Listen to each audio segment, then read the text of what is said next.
5 November. Ons word verhef, veredel en verfyn. Ons moet ons verstandig gedra. Ek wil ag gee op regskape wandel. Ek wandel in die opregtheid van my hart, binne in my huis. Psalm 101 vers 2.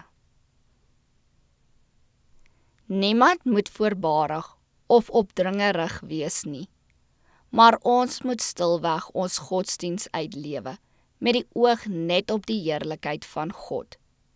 Dan sal ons soos ligte in die wêreld skyn, sonder lawaai of wrywing. Dit hoef niemand te misluk nie, want daar is een by hulle wat wonderbaar is van 'n raad, groot van beleid en magtig om sy planne uit te voer.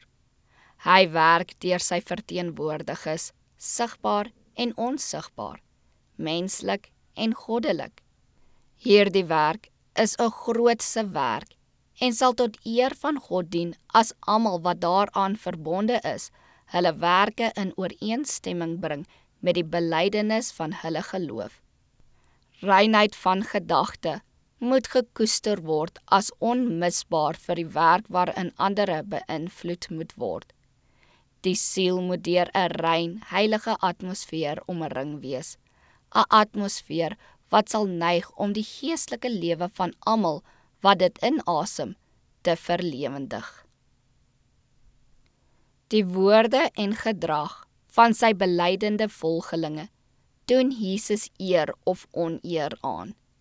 Die hart moet rein en heilig bewaar word, want daaruit is die oorspronge van die lewe. As die hart deur gehoorsaamheid aan die waarheid gereinig is, sal daar geen selfsugtige voorkeur, geen verdorwe motiewe wees nie. Daar sal geen partydigheid, geen skynheiligheid wees nie.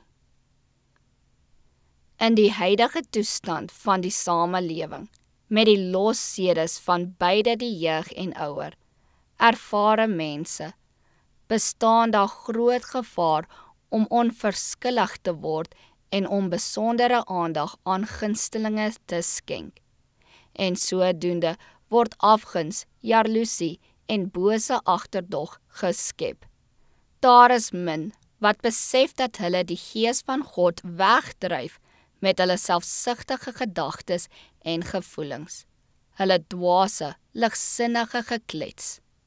As die genade van Christus in hulle harte geplant was, in goeie grond wortel geskiet het, sou hulle vrugte van 'n geheel en al ander aard voortbring.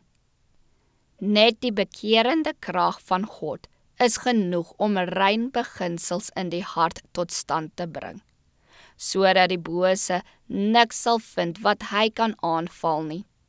Reinheid van spraak en ware Christelike hoflikheid moet voortdurend beoefen word.